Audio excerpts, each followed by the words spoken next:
This is a presentation of BSRN, Box Studios Radio Network. The Power Play Post Show is on the air, covering minor league hockey since 2003, and now covering the Binghamton Black Bears with news, reactions, and in-depth interviews only heard here. And now from the Box Studios in Kirkwood, New York, here is your host of the Power Play Post Show, Bob Howard. Hello, everybody. Welcome to another edition of the Power Play Post Show. This is the show for November 10th, 2024. This is season 14, episode number 18, and episode number 457 in the long-running podcast that is the Power Play Post Show. Yes, indeed, I am Bob Howard. Thank you very much again for joining us. I think we have a very good show for you today. We even got a special interview for you. Somebody you may not have heard of, but hopefully in due time you will have heard of this person. And I can't wait to kind of tell his story. He's a hockey player, young hockey player, who is trying to make it even into the Fed or the SPHL. And we're going to tell his story in just a little bit. I do want to say that we had two very great games this past weekend for the Black Bears. And kind of more importantly, they had two sellouts. And they got their first two sellouts under the bus. I think the first game of the season should have been a sellout. I really wish that more fans came to the banner raising ceremony. That saw about 4,600 plus, so close to a sellout, just less than 200 fans away from being a sellout. These two games should have been sellout number 2 and sellout number 3, but it is what it is. That's okay. They still got these two sellouts, and man, the crowds were just electric both nights. I think on Friday night, when you had the Word of Life and a younger crowd there, they were just, every time music hit, they were energetic and doing their thing. And then on Military Appreciation Night on Saturday, it was more of an older crowd, right? So things had to happen on the ice to kind of get the crowd really into it. But I think the Black Bears and the Port Huron Prowlers kind of provided a little bit of that energy that helped with that. Plus, when you have a 2-0 game, sometimes it can feel like it's subdued because there's only a couple goals, and unless you have a bunch of fighting, the crowd kind of stays kind of like in that, well, we're ready to cheer, we're ready to do something, we're ready to yell.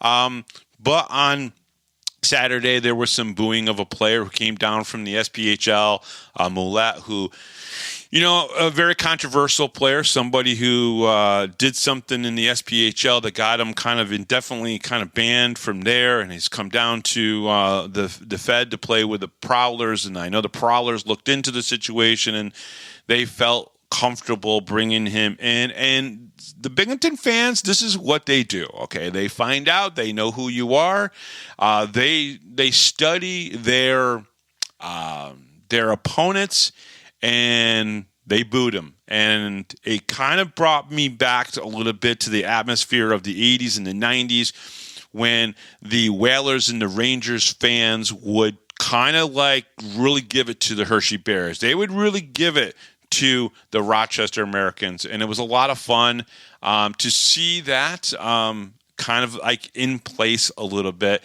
this weekend on Saturday night. And let me be honest with you. Let me talk about this real quick before we even get into the must-reads. Connor McAnanama, man, what a guy. If you've had the pleasure to get to talk to him, first of all, he is a down-to-earth, really super nice guy. And I know I say that about a lot of the players, but that's what Brent Sherwood has brought to the table, right? That's the kind of people that he brings in. But Connor is he's not the kind of guy that is going to be, and this is not any disrespect to Connor. He's kind of subdued. He's calm, and he's like that on the ice, and he's like that off the ice. Now, I know that if I wanted to get into a kind of like a joke fest with him, he'd certainly be up for it. And I know he chirps a little bit in the locker room. I've heard that just a little bit. But he's just a very respectful, really kind person. And and I think that plays into the way he plays the game. And this is the point I'm trying to make here. He's now got 4 shutouts. Now, we've seen a lot more shutouts this year in the Fed than we've ever seen most of the years. And that's great. I think there are some defensive play that's happening that has definitely grown now. Connor has 2 shutouts last year, 2 shutouts this year. His goals against average is good. His save percentage is good. I think the team plays well in front of him. I wish they would play a little bit better in front of Nolan Egbert because his numbers don't look good. He's got 3 wins on the season, and unfortunately his numbers don't look good because unfortunately, there's been kind of like those struggles. But hopefully with Yates and Steph back and maybe Don next week coming back, it's very possible that the team is just going to, from now on, play at that level defensively and on the penalty kill that we know that they can do, right? We just haven't seen it yet because there's just juggling of players. And it's something that coach really can't get around right now. When players have injuries, and you got to remember last year, guys got, in a long season, 63 games, people get hurt. People play with injuries. Connor Smith was playing with an injury, okay? But these injuries this year are injuries you can't play with. Stone's injury, Stefan's injury, what Gavin Yates was going through. You don't play through those. You have to take time to rest and heal. And it's okay to do it right now because we still have these young rookies like Zach Sirota and Chris Mott who are here, and they can play some minutes, and you can find out truly what kind of players these guys are before having to make tough decisions. And that's what Brant Sherwood's going to have to do. And if you don't think Brant Sherwood doesn't take those to heart, he does. He does. Because he falls in love with these guys, and he really does care about them and their well-being. And he'll do whatever he can to keep these guys here as long as he can.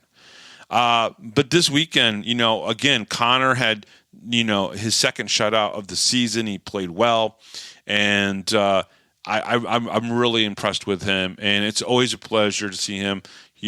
As I talked about in the day after game report, and I compared players to the military guys as heroes, and I think there's different types of heroes. We look at it. We idolize hockey players when maybe we should idolize, military personnel. And I realized that what I wrote is controversial, and not many people commented on that. And I get that. I totally get that. What I was writing is controversial, but I live in the world of sports talk radio, and I write about sports, and we still do idolize players. But at the same time, I want to make sure everybody understands I was not taking away from anything that military people do. And as I mentioned in my article, my brother served in the Air Force. My father was in the Navy. My grandfather was in the Army, and he was there in World War II when they stormed Normandy. Okay, so I totally understand and respect it, and I love what the military has done. So we have different types of heroes who go in and to fires, and police officers that literally go towards the gunfire.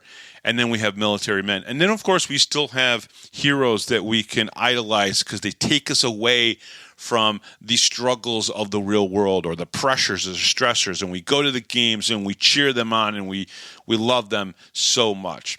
So that's what I wanted to write about, and that's what was important. So hopefully, if you haven't read that, please go to the Power Play Post Show Facebook group and check out that game after report. There was a lot of stuff that I packed into that, basically talking about the 2 games in the weekend. And, of course, we got great comments from Coach Sherwood, so definitely check that out. All right, let's get through the must-reads, and then we can get into the games and 6 more questions with Scott Ramaekers and my interview with Jackson Finch. Let's get into this. All right, the Power Play Post Show is on Spotify, Apple Podcasts, Pocket Cast, YouTube, Amazon Music, and iHeartRadio. Just search Power Play Post Show, whichever platform you listen to your podcast, and please subscribe. Please join the Power Play Post Show Facebook group. Just go to Facebook and search for Power Play Post Show, and please join. It is where I post all of my information. If I get information I can share, that's where I post it most of the time. Check out BinghamtonHockey.net for all your Binghamton hockey information and curiosity. And on this edition of the Power Play Post Show, we have 6 more questions with Scott Ramaekers, who scored the first goal after being on the Power Play Post Show on Friday night, which was pretty cool. Plus the APHL's Kalkaska's Battlers. We have a young kid coming on. His name is Jackson Finch, and I can't wait for you guys to hear his interview. All right, so let's recap this weekend's games. Both regulation wins for the Black Bears. All right, so 6 points. That's great. The last couple weekends, it's either a 4-point weekend or it's been a 3-point weekend. So back on the horse again, getting 6 points in the weekend. That's the most important point, probably of anything that you're going to hear the rest of this segment, and even after that. The Black Bears defeated the Dashers Hockey Club in front of a sellout crowd of 48-93 by the score of 6-4. Now, in the first period, with Lester Brown serving a 2-minute warm-up penalty violation, basically they didn't get off the ice quick enough. Apparently, the Fed has like this thing where they want you off the ice as quickly as possible for some reason. The Black Bears go on to score onto the score sheet first with a power play goal from Scott Ramaekers. As I said, he was on the show. So next week, we're probably going to have Brooks Hill on this upcoming Thursday. We're going to try to schedule an interview with Brooks Hill. So if we do that, Brooks is going to have to lace up the skates and play down in Danbury next weekend for the Black Bears. I don't know if he's ready for that.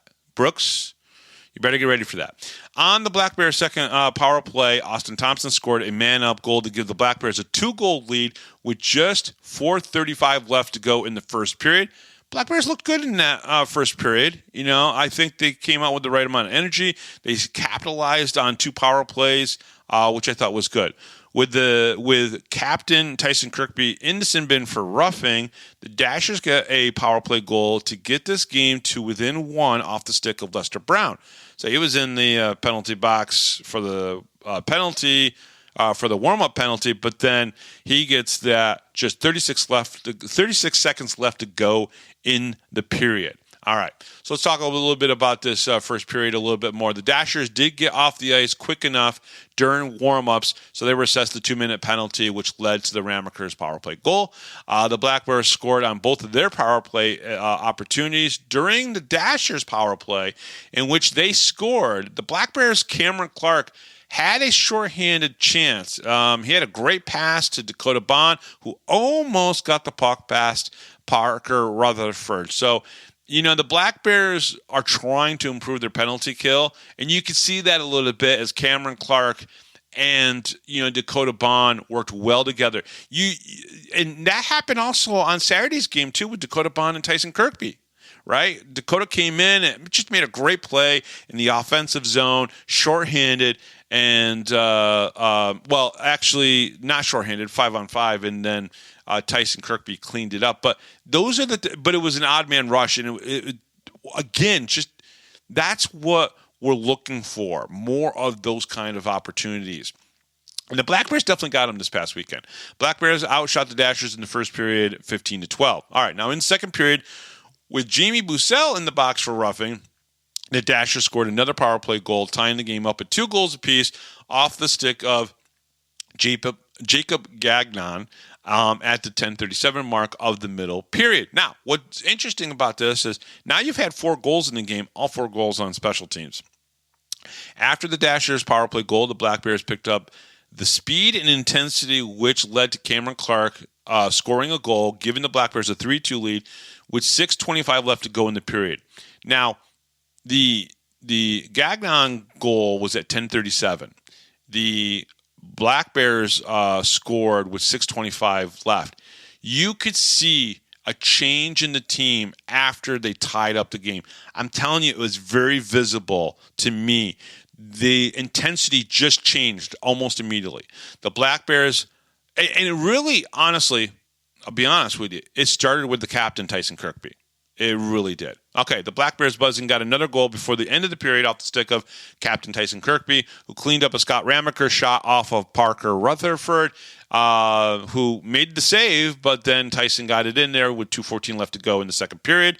That put them up 4-2. Now, the Black Bears in the second period, their Blues kind of were there. I still felt like it wasn't the best second period that these guys could have. However, after that goal, it definitely picked up. With 7:43 left to go in the middle period, the Black Bears and the Dashers both had 7 shots on goal. Okay, so they went at like a good amount of time in there, and it wasn't a lot of shots for either team on McAnanama or Rutherford. The Black Bears seemed to be rushing through the neutral zone and not able to control the puck. That was one of the things I noticed in that second period before they picked up the intensity. Without a doubt, the Dashers' second power play goal, the Black Bears kicked it up a notch, scoring 2 goals, 5-on-5, and which is something that Coach Sherwood has been looking for. I don't normally complain about the referees. However, at the end, when they gave Jesse Anderson and Connor Mullins the roughing calls, which wouldn't have happened if they would have just called a penalty down by Connor McAnanama. One of the referees, actually it was in the second period, so it was right off of the left side of Rutherford. The referees was watching a dash with basically holding, then roughing, and then ripping the helmet off of Zach Sirota. And he's just watching it, and he doesn't make a call. So at the end of that, in the neutral zone, Jesse Anderson gets into it with Connor Mullins. And they just keep going until the roughings happen. And now those 2 roughings wouldn't have happened if they just would have called a penalty on the guy who was basically he gave 2 headshots.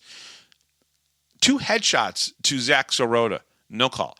Mike Mahaney was right there, and he did not make the call. It was a very disappointing part because I think the referees and the Fed are trying to get better at this. But that wasn't good enough. In the third period, the 2 teams skating 4-on-4 and the Black Bears pressuring. Tyson Kirkby scored his second goal in a row just 51 seconds into the third period. The Dashers came up with a goal of their own by Nick Gullo 59 seconds later, making this a 5-3 game.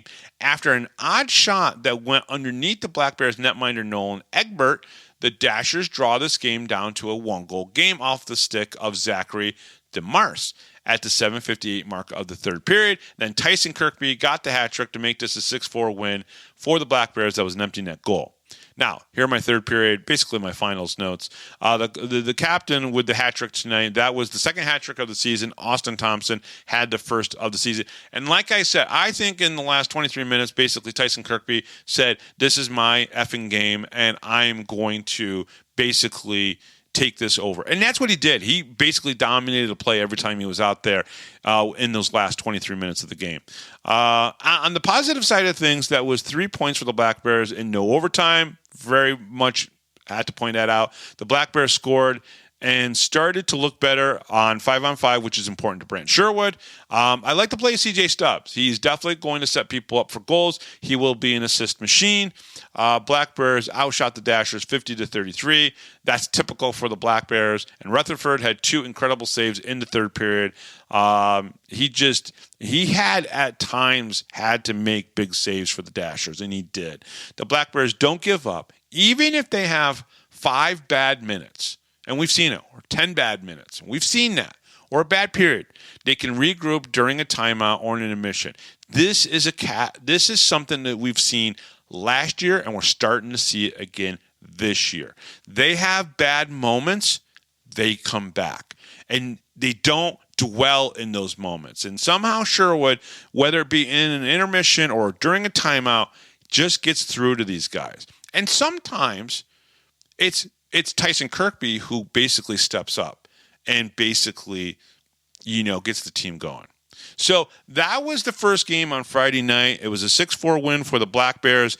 I think personally for me, and I think even head coach Brent Sherwood would love to see them play a little bit better defense in front of Nolan Egbert, help him out a little bit, and just to help his numbers out. Obviously, he's got 3 wins. That's all he cares about. I mean, Aggie's the type of person listen, if we're winning and if the team wins, That's all I care about. He doesn't care about the individual stats. Obviously, I'm sure he'd love him to be a little bit better. However, that's just the nature of the game, and the team is still winning. I mean, look. After Saturday's game, 8-1-1, first place in the division, and Watertown might be really good, and they might be as good as the Black Bears this year. We'll see. They need to be tested a little bit more. We'll find out. But here's what we're going to do. I'm going to play the 6 more questions with Scott Ramaekers. Very entertaining. I loved it. I think a couple of the comments I got about Ramaekers was, man, he's got a deep voice and he needs to be on a late night show playing some smooth jazz. So we'll get to that right now. Some smooth jazz with Scott Ramaekers. 6 more questions. We'll be right back right after this, right here on the Power Play Post Show. Hi, this is Don Biggs from the 92-93 Binghamton Rangers. Hi, this is Brandon Bochinsky. This is Grady Wittenberg, the voice of the Binghamton Senators, and you're listening to the Power Play Post Show.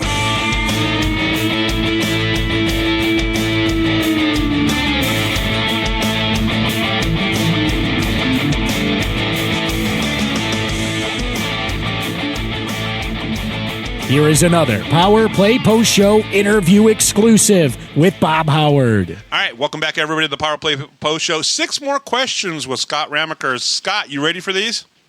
Oh, yeah. All right. So, who is the greatest influence in your hockey playing career up to this point?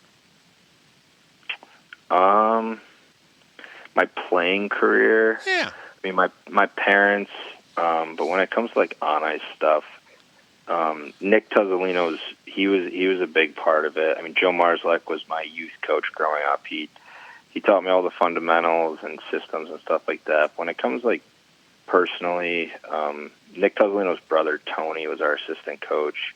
He played a couple NHL games, I think, but he was always just, I don't know, he's just a big influence that I had growing up and just kind of, like, helped me take those steps forward, I think, individually. Well, what was it was there something that he said or did to help you with those trying to move forward moments? Yeah, I mean, he was a winger as well, so just like little tips and tricks and just kind of give a different viewpoint on the game. I don't really know how to explain it. Like, sometimes, I don't know, like my head coach growing up, like they're focusing on systems and stuff to where sometimes they lose the individual aspect of it, and he kind of really helped just help me. Sure. You know, when it comes to like on the boards or just like also instilling confidence. I don't know, and just that mistakes will happen, and hockey is a game of mistakes, and that it's not necessarily about the mistake that was made, but like how you recover from it. And yeah. Just little stuff like that. I don't know. It's just, yeah, he was a huge influence on me personally when it came to like my on-ice individual. Very cool. Progression. Very cool. All right, number 2. Name one pregame ritual that you have to do before every game. Oh, boy.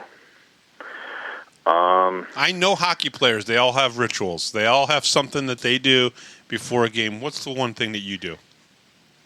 Yeah, I mean, mine have kind of changed with just like so in juniors I had, you know, superstitions and a routine, and then college I had a separate one, like, you know, a different one, and then some of them I keep. I think just a lot of it for me is just like the timing of everything. It's not necessarily like a ritual or I have to do something, but just kind of like, you know, I tape my stick, then I stretch, then I, you know, kind of, I don't really know. I don't think I have one that's weird or, you know, will be, you know, super different or exciting. So is the ritual more of the timing? You do everything in the kind of the same order? Yeah. I think like just as, like when I was in juniors, when I was younger and I used to, you know, if something didn't go right before the game, you know, I'd kind of get in my head a little bit, and I've tried to just, you know, stem away from it. And as I've gotten older, just kind of learn my body and just sort of like some stretches kind of, you know, I don't do the same stretches every game because, you know, something might be bothering me or stuff like that. So I think just like with age, I try to get away from having, you know, superstitions to where it would drive me crazy. Yeah. If that makes sense. No, it makes perfect sense, because sometimes that does get into the mind. And let's be honest, there is a mental aspect to hockey that people don't talk about enough. I always talk about the three main factors of being a hockey player or an athlete, the physical talent, the hockey IQ, and then the mental fortitude. And the mental fortitude can sometimes be, listen, did I get into my own freaking head and, make a mistake because I was thinking about it too much? Yeah, I'm pretty big on just focusing on the mental aspect. Mm-hmm. I'm a believer that your body will do what your mind tells it to. So, if your mind's ready and your mind's prepared, your body will do as it follows. So I guess some of mine would be on ice, spray myself down with water in pregame warm-ups now that I'm kind of thinking about it. But a lot of the pregame, off the ice stuff I don't really have set, a set routine or superstition. I guess kind of a routine, but I don't know. Maybe the longer I'm here, I'll kind of develop them, because the ones in juniors and college don't apply. They kind of just happened. Yeah, it's and they don't apply. I did this, and I scored 2 goals or something like that. Sure. And we won. So I guess, or another one for me, which people might kind of think is weird and somewhat gross, but if we win, I'll wear the same suit coat and stuff like that. Oh, okay. For the games and stuff. Just kind of not my dad. When I was a kid, he kind of it's kind of weird, but he was a pitcher, so he had his little things too. But if it worked, keep wearing it. So with the Bills, we were talking about the Bills earlier. He does that, and if the Bills go on a winning streak, he's wearing the same hoodie to the game 3 weeks in a row, and it's dude, no, that's years listen. old, man. We're in the stands, they're not looking up and seeing what you're wearing. But yeah, I love it. All right, number 3, vacation destination. Are you a beach guy, a camping guy, or a staycation?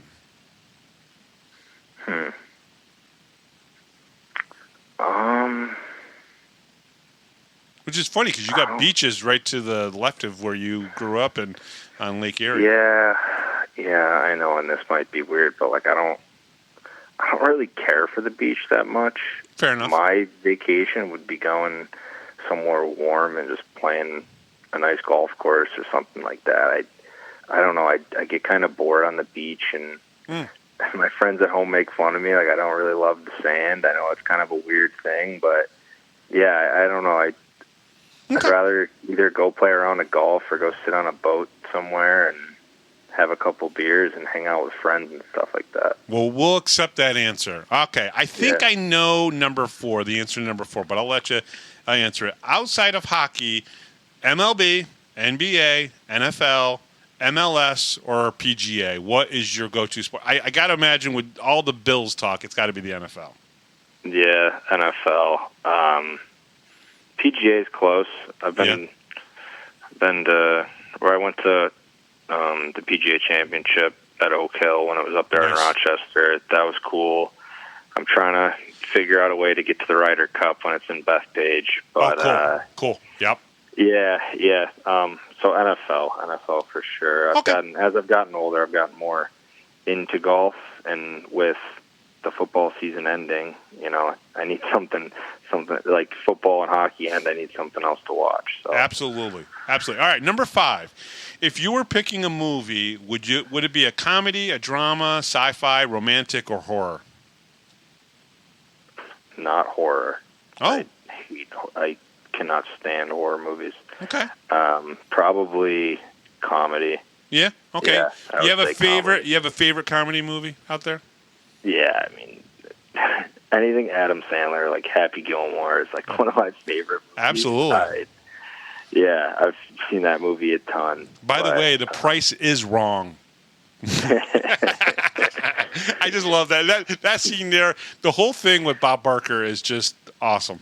So yeah, I mean, it's just like a kind of a corny movie, but I think it's hilarious. Great. I don't know that, and like Billy Madison's another one, just like that stupid funny. I don't know. No, I totally get it. I could sit there and watch a ton of those with you on a Saturday afternoon. All right, number 6. Yeah. A zombie apocalypse has broken out, and you are trapped in a hockey arena. Who is the one person, dead or alive, fictional or non-fictional, that you would like to have in the arena with you? Dead or alive, fictional or non-fictional? Yeah, anybody. I don't know. Maybe is Iron Man an acceptable? That is an acceptable answer. If you want to pick Iron Man, he could be the one there because, of course, he's going to help you survive. And, so yeah, people. I'm not big into Marvel, but when I was a kid, I loved Iron Man. I don't know. I don't know why. I was it for Halloween once, so I guess Iron Man. I wasn't really expecting this type of question. That's okay. That's okay. Listen. These are 6 more questions with you, Scott Ramaekers, and you survived them. You threw me off there a little bit. That's okay. Scott, thank you very much for answering 6 more questions with us, and good luck as you move forward. Thank you, and thank you for covering us and everything you do. All right, well, thank you very much. I appreciate that. And we'll be right back right after this, right here on the Power Play Post Show.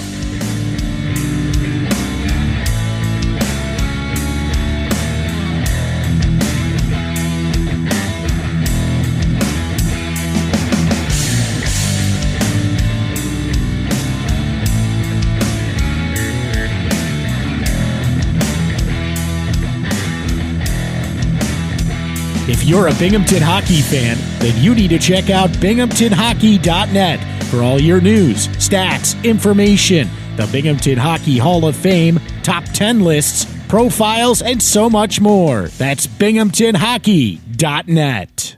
You're listening to the Power Play Post Show. And welcome back, everybody, to the Power Play Post Show. That was 6 more questions with Scott Ramaekers, and a lot of fun, and really enjoyed talking with him. Got to say hello to him on Saturday night. And speaking of Saturday night, the Black Bears defeated the Port Huron Prowlers on Saturday night in front of another sold-out crowd at the arena in a shutout 2-0. In the first period, the Prowlers and the Black Bears went back and forth before the Black Bears' Zach Sirota scored at the 12:21 mark of the first to give the Black Bears a 1-0 lead. In the first period, the Black Bears dominated the period. They won all the battles, won the game against the boards, and had a lot of quality shots. McAnanima saw only 5 shots in the period. I think he might have actually gotten a nap in, to be honest with you. I thought team defense-wise, they played so well, especially in that first period. I mean, he almost saw nothing. And they weren't on the high-quality side, a lot from the perimeter. The Black Bears had 23 shots on Valtteri Nuusinainen. And I will be honest, he was good he was really good like he was in the last game. Neither team scored on the power play. The Black Bears had 2 chances, and the Prowlers only had 1 chance. Now, in the second period, the 2 teams went 20 minutes with no scoring. I don't think we see that much in the Fed. I mean, especially with the Black Bears, they usually at least get a goal in every single period. And this is probably only maybe like the second or third period the whole season that they have not scored a goal. They go into the second intermission with the Black Bears leading 1-0. In the second period, the Black Bears and the Prowlers both had 8 shots on goal in that period. Both netminders looked sharp as there was traffic in front of the net at both times. In that period, the Prowlers adjusted their play and started to plug the lanes a little bit better. And again, it just led to the Black Bears struggles in the second period. And again, I'm saying that, and they still won 2-0. So I'm not like trying to crucify them. It's been a struggle this year to play in the second period. I have to say this. It's the second game in a row that I'm going to call out the referees.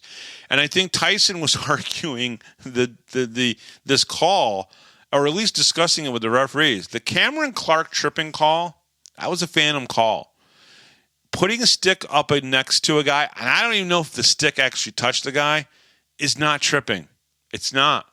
It just isn't. There was nothing about that play that Cameron Clark tripped the player.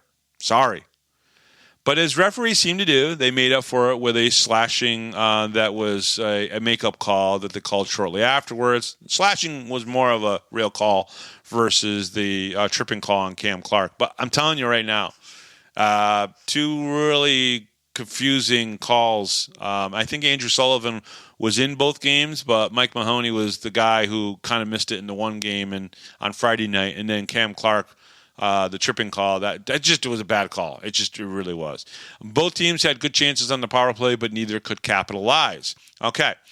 In the third period, after Dakota Bond refused to give up on a play, battled in front of the net, and he did a little loop-de-doo or something. He took a shot, but it was Tyson Kirkby who cleaned up the greasy goal. Kirkby had 4 goals over the weekend to put the Black Bears up 2-0 at the 12:48 mark of the third period. This is all the Black Bears needed as Connor McNamara stopped the remaining pressure from the Prowlers to secure his second shutout of the season and his 4th in his career.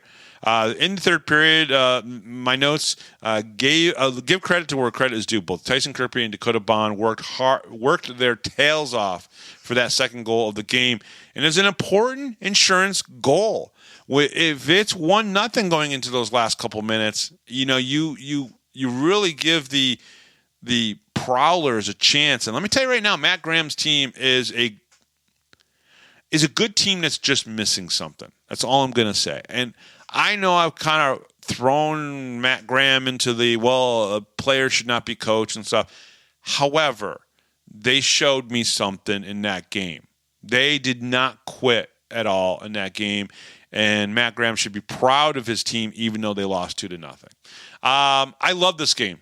Both teams were gritty, put pressure on their netminders, and both netminders were good. And I felt like throughout most of the game, there was a lot of respect between the two teams. The jerseys were sharp. They looked great close up. EJ, you did a phenomenal job. So if you're listening to this on your way in, great job on the jerseys. I already told you that, but I wanted you to hear it as well on the podcast. The penalty kill was great tonight, limiting the Prowlers to very few quality chances on the man up.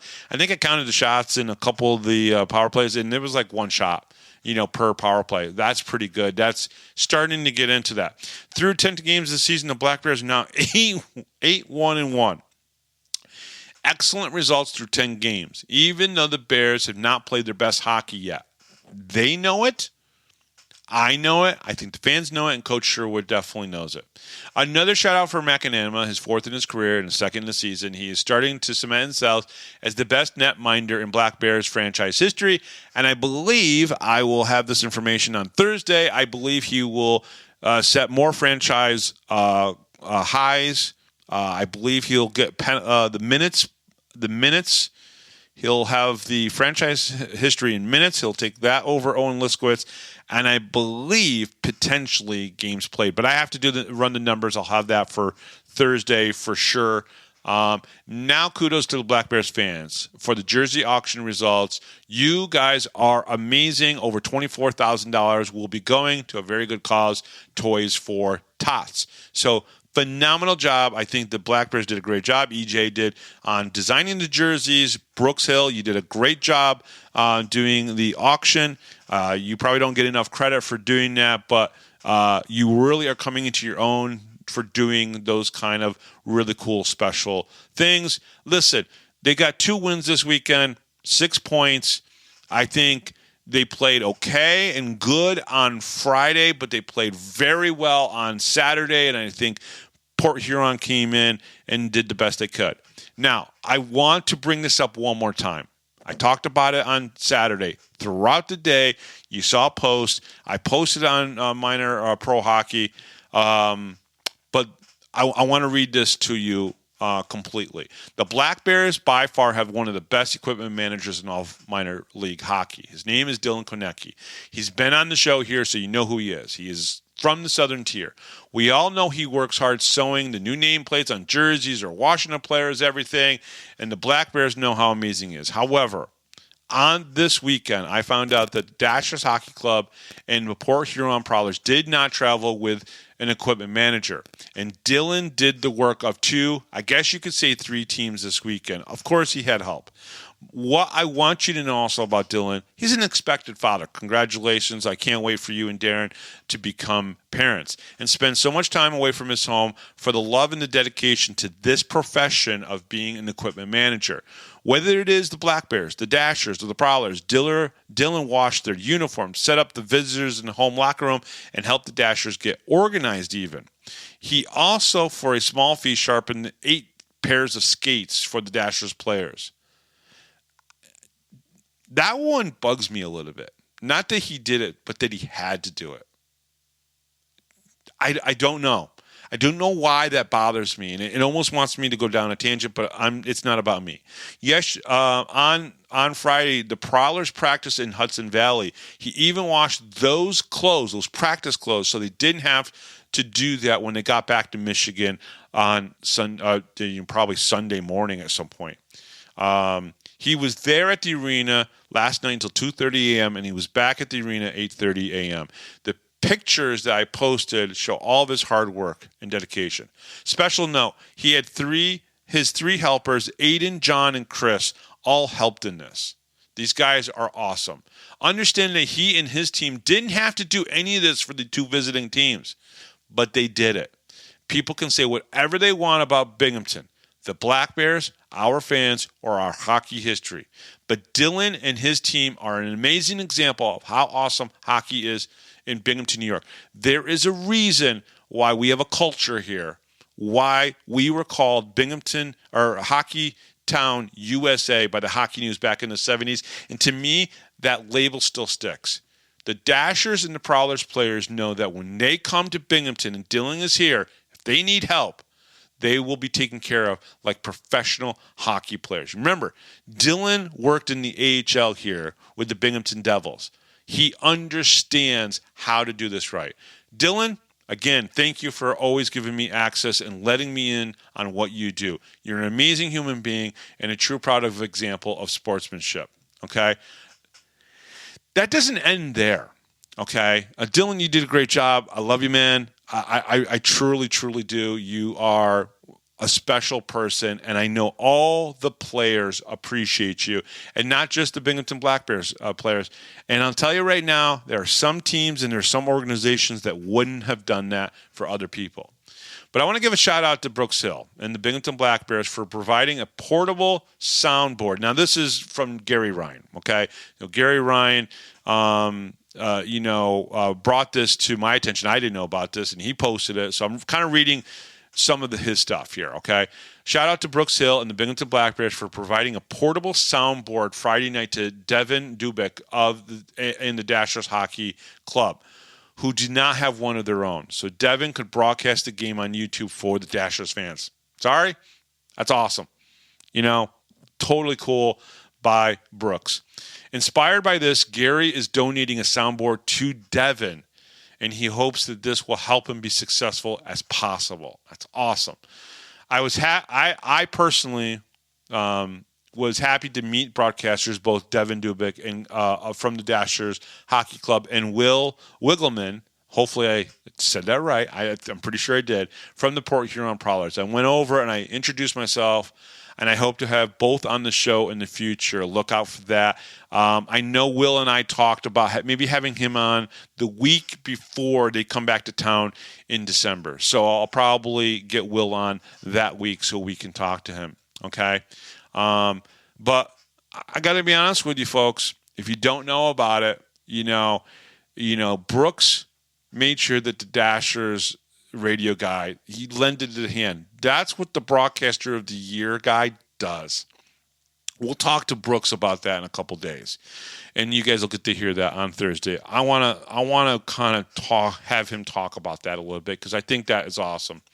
And what Dylan did was great, and I wanted to really kind of leave you guys with that before we get into our interview with Jackson Finch. Now, he obviously he's not playing in the Fed. He's not a Fed guy yet, but hopefully with some hard work, he will.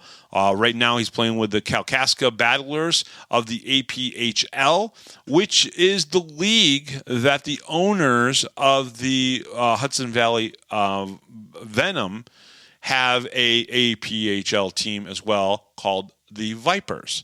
pretty sure I got that right. They won the APHL championship last year.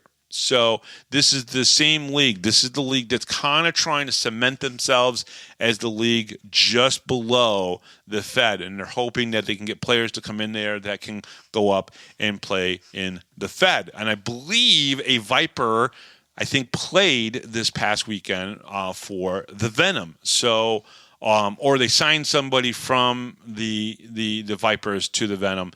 I'll have to check into that a little bit more, but I'm pretty sure that's kind of what happened there. So coming up next year on the Power Play Post Show, I hope you guys check it out.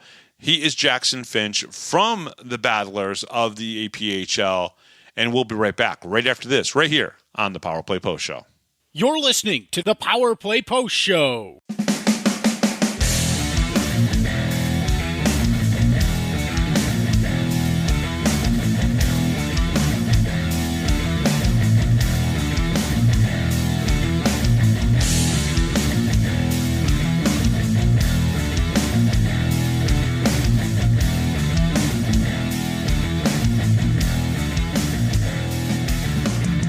Here is another Power Play Post Show interview exclusive with Bob Howard. And welcome back, everybody, to the Power Play Post Show. As I hinted and kind of like said in the early segment, I have a very special guest here on the show, and I'm really excited for you guys to hear about who he is. And he comes to us from the Kalkaska Battlers of the APHL. He is one of their forwards, and he is Jackson Finch. Jackson, welcome to the show. It's great to have you on, and it's been a pleasure to get to know you a little bit here, even before we started recording.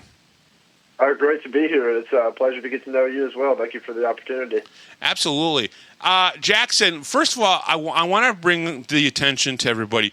You're from Knoxville, Tennessee, and you know, a lot of people don't think necessarily, you know, Knoxville is this hotbed of hockey, but of course they've got the SPHL there with the Ice Bears, and you know, there's been an arena there, a hockey arena there since 1961, and it's had hockey off and on up until about the late 80s, and since then, pretty consistent. Can you talk to me a little bit about, because you obviously, you know, were born in 98, 99, I think. What was 98. Yeah, 98. What was hockey like, youth hockey, or just hockey, the perception of hockey when you were a kid, maybe 4 or 5, 6 years old? How did you get introduced to hockey? Right. So, well, I started at 7 years old, and I got introduced to it. You know, I was born in Knoxville, but I grew up in a small town about 45 minutes south of Knoxville. And I was playing basketball and baseball, which was kind of at that time all that my town had to offer. And I was doing well at that, but I was starting to lose interest in it. It was something that I had always had an interest in hockey. My dad and I would go to professional games, and I would watch it on TV and that sort of thing. And I can remember just asking my dad if I could try it out, and the closest rink was 45 minutes from where I lived at the time, and it was kind of always a conversation that my family and I had, that it would be hard for me to make that commute, because in the town that I lived in, that's where all my family, for the most part, my immediate family, lived and worked, and that was kind of the area that we were always in. So we would go to Knoxville on the weekends and stuff, you know, as a family, go out to eat and things.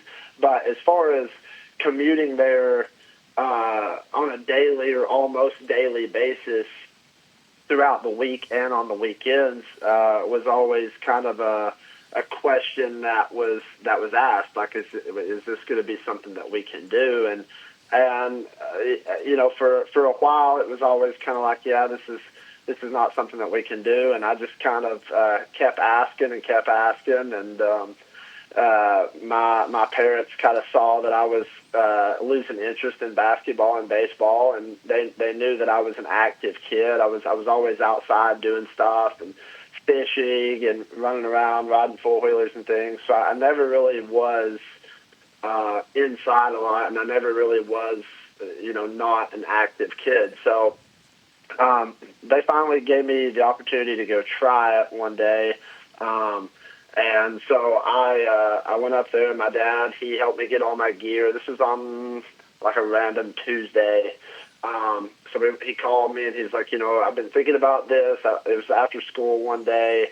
And he was like, if you want to try this out, I put a lot of thought into it. You've been showing interest in it for a long time. Like, let's go try it out. So I was super excited. And we went and tried it out, and I put skates on and put gear on, and they kind of just opened the door and put me out there, and that's how it all got started. I just started skating that day, and then that was your first time on skates, though. That you were like 7 years old, and that was your first time on skates. Yeah. Wow. Yep. How long did it take? Because for anyone, even to play at the in the Michigan International or Michigan League or the APHL, you still got to be able to skate probably better than the average person, right?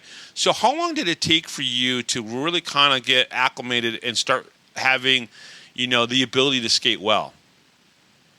Well, when I put my mind to something, it's 100%, gas pedal all the way down. So this was something that I had been asking to do for a long time, and when I got the green light that I was going to be able to do it, I made it my whole life. Mm-hmm. So I started going to the rink every single day. It kind of took off to where I fell in love with it, and then my dad fell in love with it after we got to try it, and I was going to the rink every day after school, pretty much.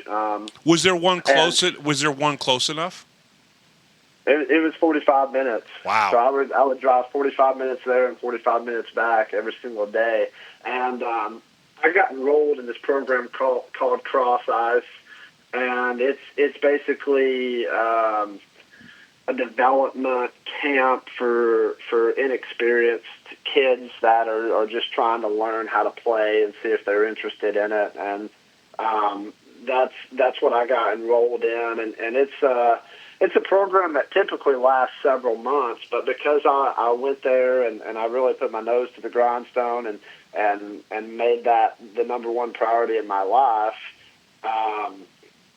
I got through it in just a couple of weeks. And the hockey director at the time, he came out to my dad and asked my dad, he's like, your son's been coming here every day, he's showing a lot of improvement. Why is he in Cross Ice? And my dad told him he was like, he's trying to learn how to play. This is his, first go at it. And he told my dad that he thought that I had probably been on skates before and had some experience, and my dad said no, he's never had any experience. So at that point in time, they went ahead and pulled me out of Cross Ice early and put me in house league, and then I played in house league for a little bit of time, and then I got approached by a travel team, which was the Junior Ice Bears, and I started playing for them, and that took off.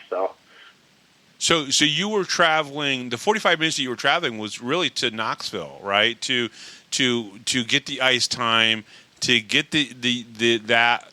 Now, at the time when you were asking, "Hey, listen, I want to go play hockey. I want to go play hockey." Were you watching hockey on TV?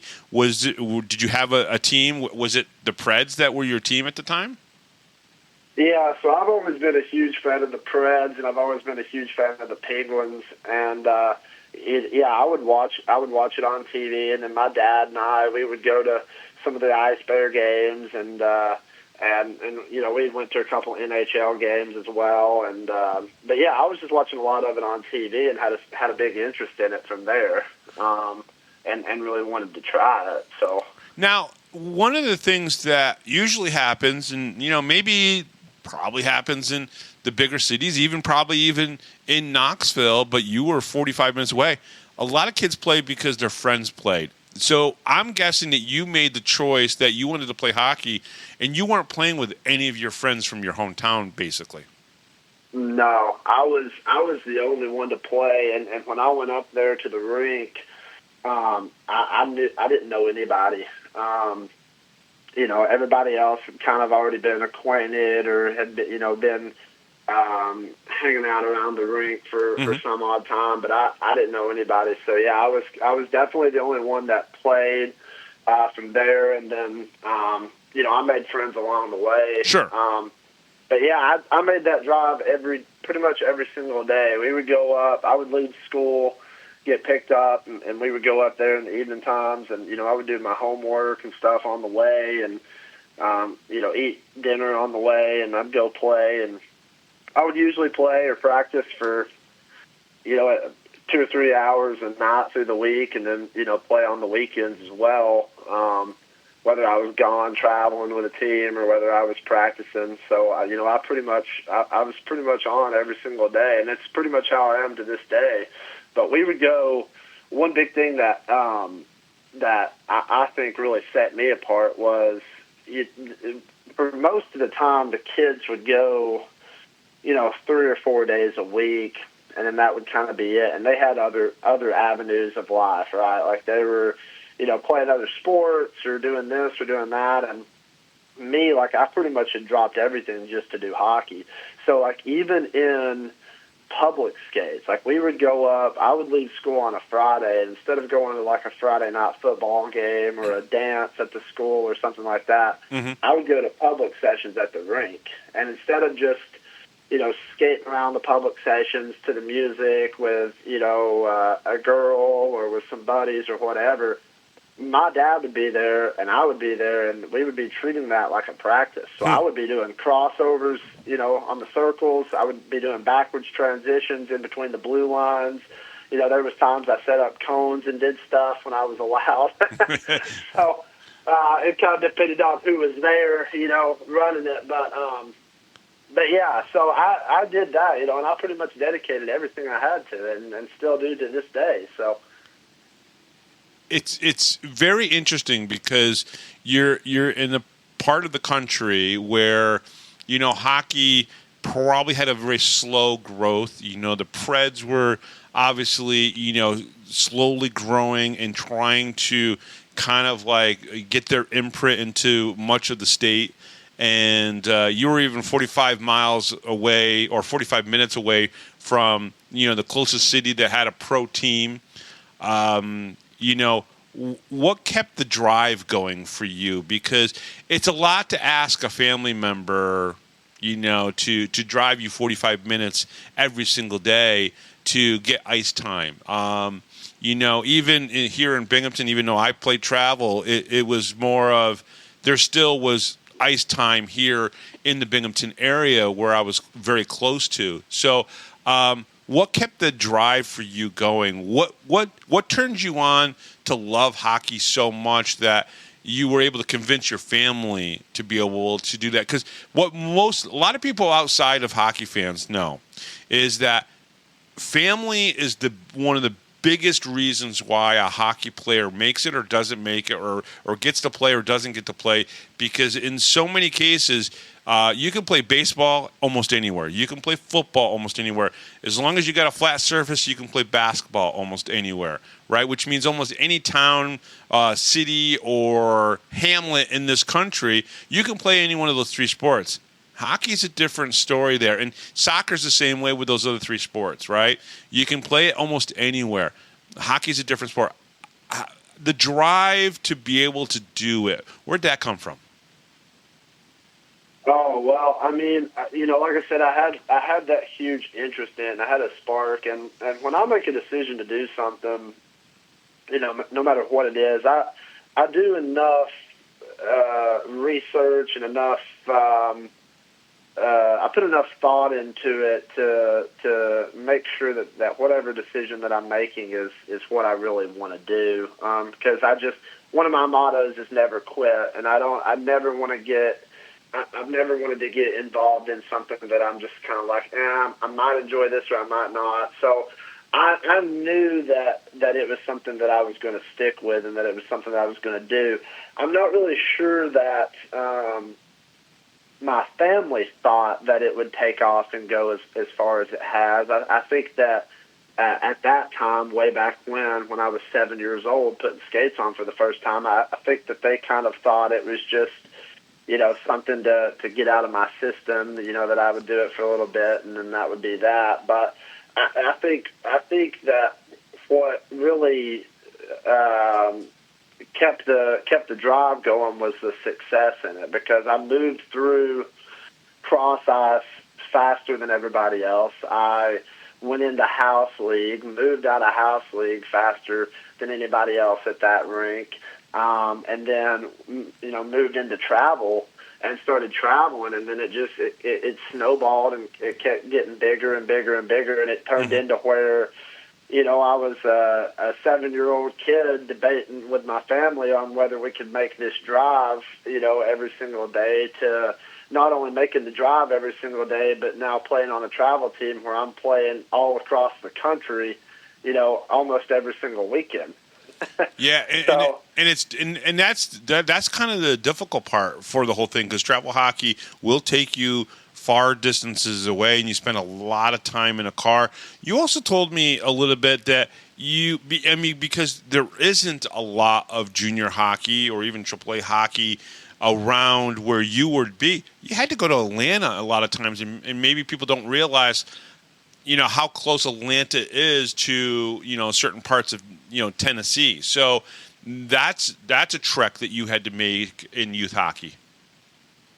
Right. I mean, for my whole hockey career, I mean, I've had to always, make long distance drives to be able to play the game. I'm doing that now as well. But, I mean, I'm blessed to at least have had a rink that was, 45 minutes away. At least I had that to kind of, build myself up into where I'm at now. I got lucky with that, because there's a lot of towns in Tennessee that has nothing as far as hockey goes. So sure. At least I had that.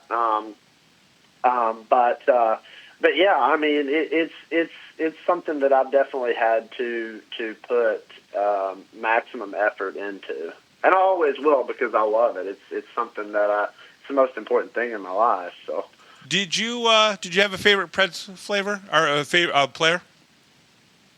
For Predators, it's weird, because even when I was a kid watching hockey, and I'm kind of glad we got onto this, but when I was a kid watching hockey, I watched it just because I was in awe of the game. Mm-hmm. So I was so amazed that these guys could, skate with the puck and pass the puck and score and hit and fight and do all these things that you have to do as a hockey player to survive and thrive. I mean, it's a multitasking sport that requires you to not only learn all these things, but to be able to learn all these things and do them simultaneously.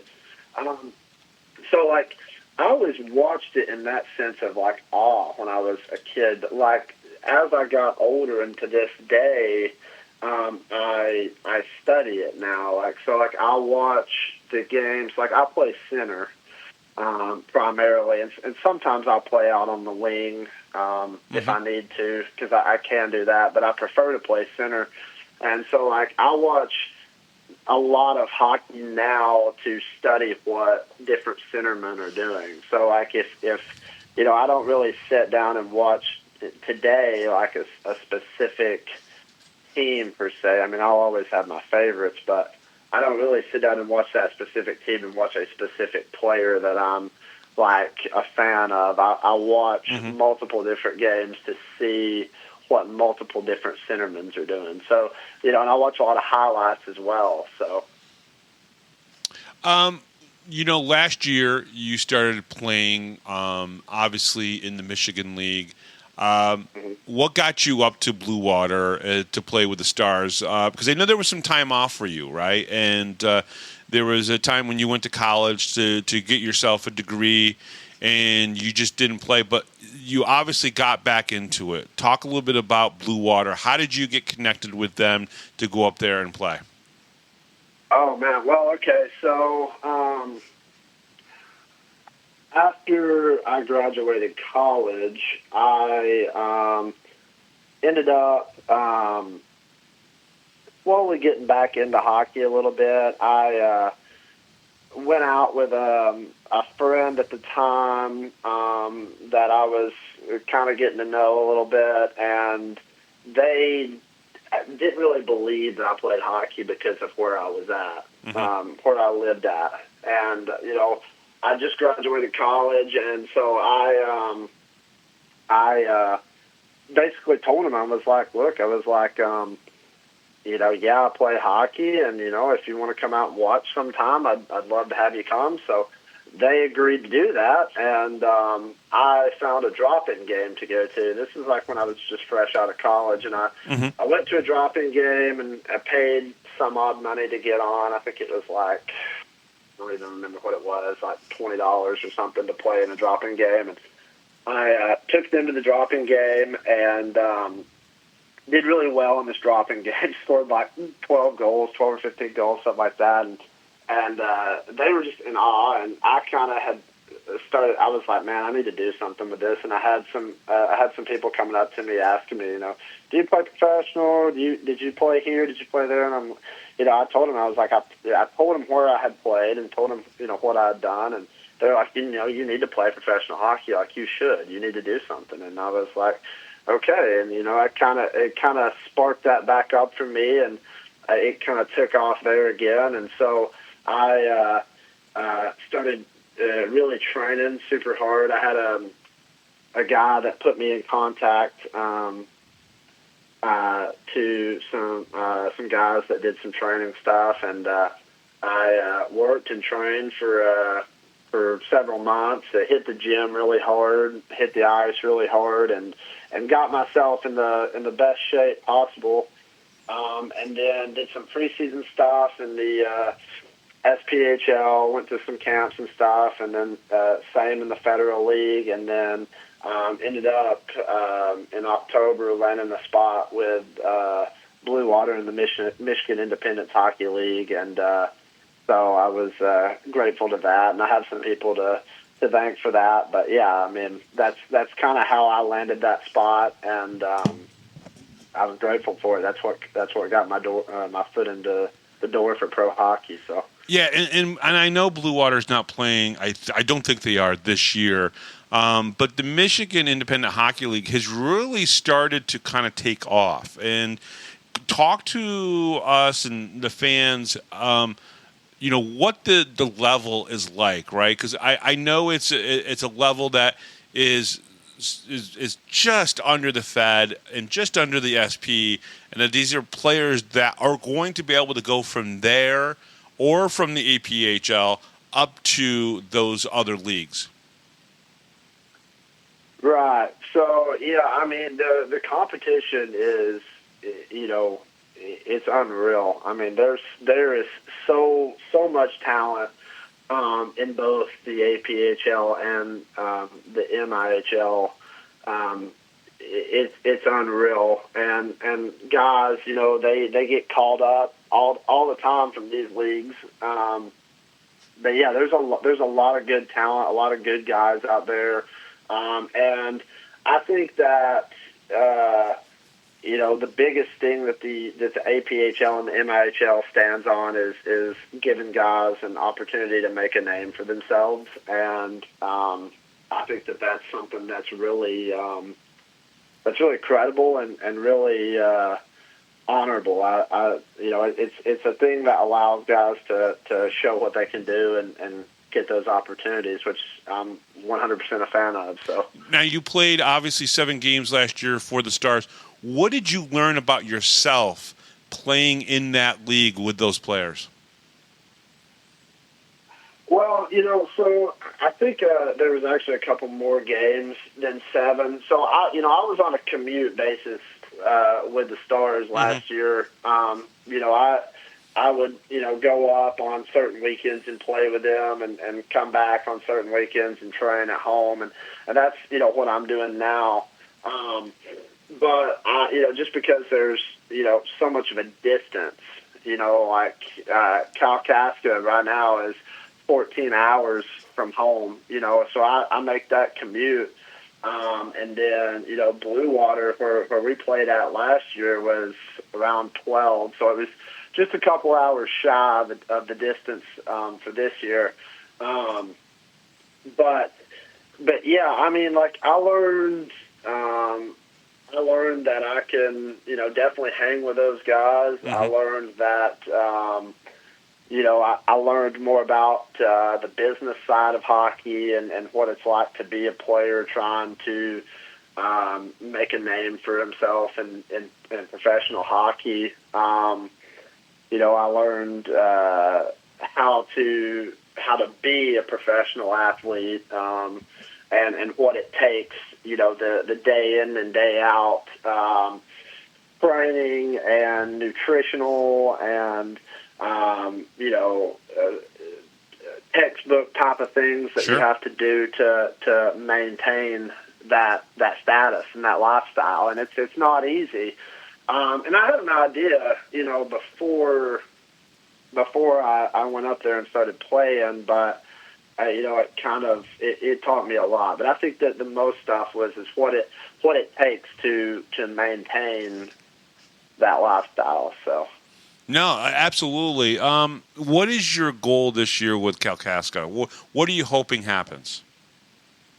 Well, first and foremost, I want to be the most productive player on the ice. I want to do everything that I can for the team, and I want to be the hardest worker on the ice. I want to be a team player. I want to, help us get to a championship, and do whatever I can for the team and the franchise that I possibly can. So that's kind of my team role answer. And then for my, individual answer is really to get called up.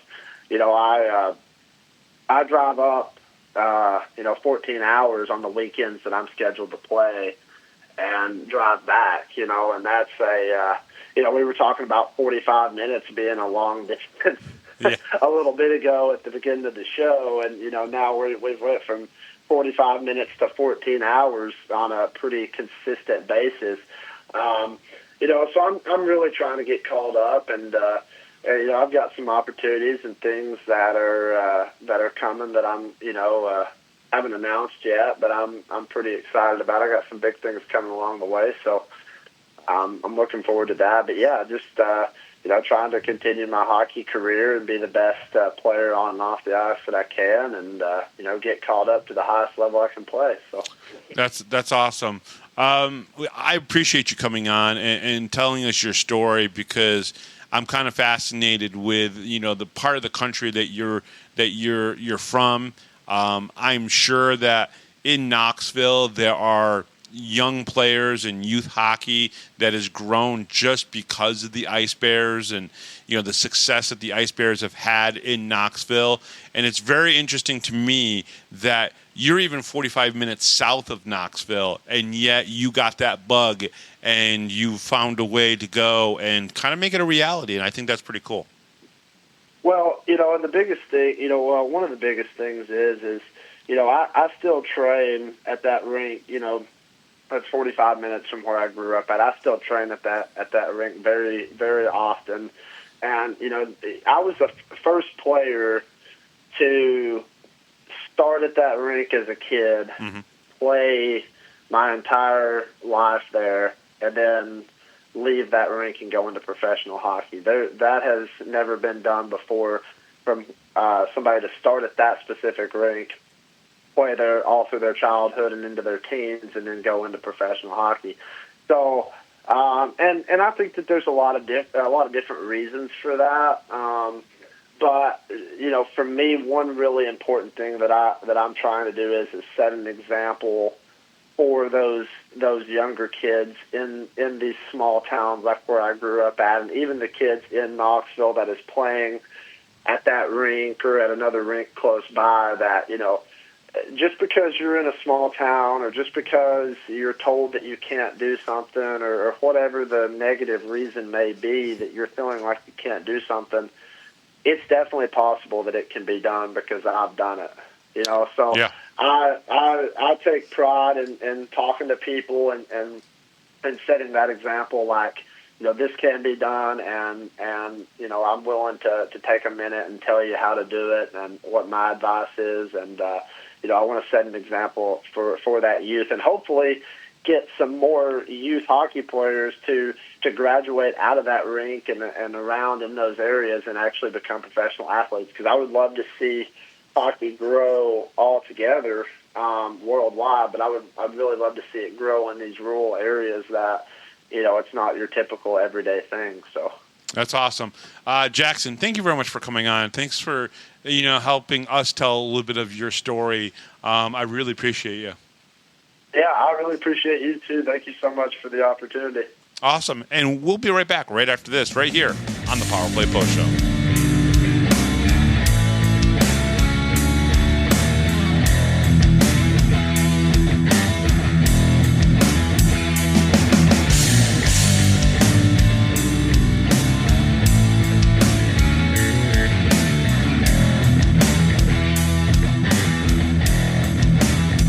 If you're a Binghamton hockey fan, then you need to check out binghamtonhockey.net for all your news, stats, information, the Binghamton Hockey Hall of Fame, top 10 lists, profiles, and so much more. That's binghamtonhockey.net. You're listening to the Power Play Post Show. And welcome back, everybody, to the Power Play Post Show. That was Jackson Finch. I hope you guys enjoyed the interview. Great kid, and I really do wish him a lot of success. Coming up next on the Power Play Post Show, we are planning on an interview with Brooks Hill. I want to get his thoughts of the first 10 games of the season, talk to him a little bit about the struggles that the Black Bears have had. And yeah, I know it sounds kind of weird saying struggles when a team is 8-1-1 after 10 games, but the Black Bears definitely have room for improvement, which is probably scary for the rest of the league. And I think we saw a glimpse of the really good potential that this team that Coach Sherwood is putting together could definitely be. So, Brooks Hill, this upcoming week, and you know what? We're going to make Brooks answer 6 more questions with Brooks Hill. So we're going to do that. So you'll have that for next Sunday as well. So thank you very much, everybody, for listening. The Power Play Post Show is on Spotify, Apple Podcasts, Pocket Cast, YouTube, Amazon Music, and iHeartRadio. Just search Power Play Post Show on whichever platform you listen to your podcasts, and please subscribe. Please join the Power Play Post Show Facebook group. Just go to Facebook and search Power Play Post Show, and share it with any of your friends to get them to join as well. Check out binghamtonhockey.net for all of your Binghamton hockey information and curiosity. Thank you to Rob Lapolis, our MC, John Petitucci, our musical director, has 6 more questions with Scott Ramaekers, and of course, from the APHL's Kalkaska Battlers, Jackson Finch. I'm Bob Howard. Thank you very much for listening, and we'll talk to you next time right here on the Power Play Post Show.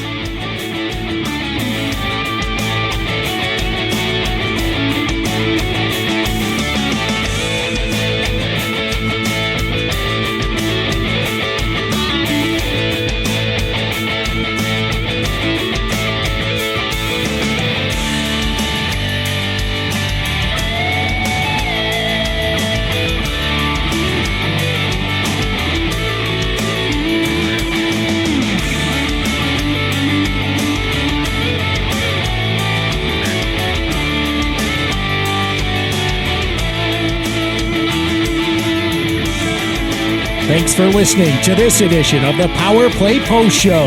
Be sure to tune in next week to the Box Studios Radio Network for all the latest Black Bears news and interviews from around minor league hockey.